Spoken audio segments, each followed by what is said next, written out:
Dube awanyolea kipara Silver Strikers, ni mwendo wa vipala. Hii sasa sisi tunasema Dube awanyolea dongo Silver Strikers. Lakini watu tunaambiwa akili ni nywele. Dube kanyoa upara. Ama meza inapindukaje? Itapinduka hapo kweli. Bwana, Dube kuwanyorea kipara Silver Strikers katika mchezo wa marudiano. Ndiyo. Swali linabaki pale pale. Akili ni nywele. Dube katoa nywele. Ndio. Tutapindua meza kweli. ila Yanga. Ndio. Yanga kwenye hii michuano. Ndio. Roho mkononi. Kila siku. Unakumbuka ile ya Belouizdad pia?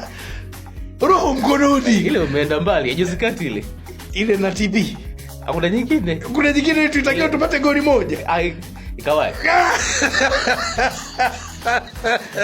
Kwa nini na goli? Sije akajirudia yani. Ukimkumbusha mtu kwamba bwana tunapindua meza, hata kwa Belouizdad tulipindua, anasema wewe usiende mbali. Kuna nyingine tulitakiwa tupate goli hili. Ikawaje? Ilishindikana pale.